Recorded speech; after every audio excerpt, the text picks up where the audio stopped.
దేవుళ్లకు దేవుడు 3 మేకులు పిక్కోలేడంటారంటే మీకు అర్థం కాని విషయం ఏంటో చెప్పనా? ఈ రాజు మీకున్న మేకులు పీకటానికి మేకులు కొట్టించుకున్నాడు. ఈ రాజు మీ వంటి అంధకార సంబంధమైన దురాత్మ సమూహముల యొక్క ప్రతి పరిపాలన నుండి నిన్ను విడిపించటానికి వచ్చిన రాజు ఈ రాజు. నీకు వీల్లేదురా అనంటే నేను నీ ఇంటికి వస్తాను, భోజనం పెడతావా అని అడుగుతాడు ఈ రాజు. ఏమ్మా ఇప్పుడు నువ్వు ఎన్నో వాడితో తిరుగుతున్నావు అని సర్కార్ ప్రపంచంలో ఆమె కోసం గంటల సేపు ఒక బావి దగ్గర వెయిట్ చేసేటటువంటి రాజు నీ రాజు. ఆయన రాజులకు రాజు, ఎలోహింలకు ఎలోహిం.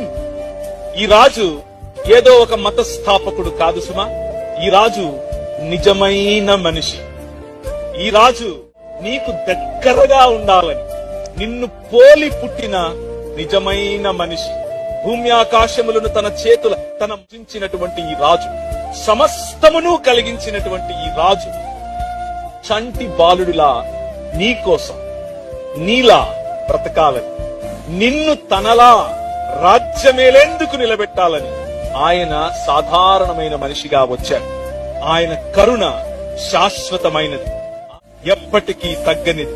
ఆయన కృప మనకు చాలినది. ఆయన కాడి తేలికగా ఉంటుంది.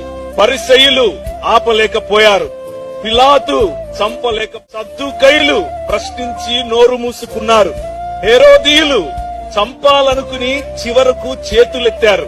కాని మృత్యువును ఆలింగనం చేసుకోవటానికి, మృత్యువును చంపటానికి, నీ బానిసత్వము నుంచి నిన్ను విడిపించటానికి వచ్చినటువంటి రాజు, one and only true human being, నిజమై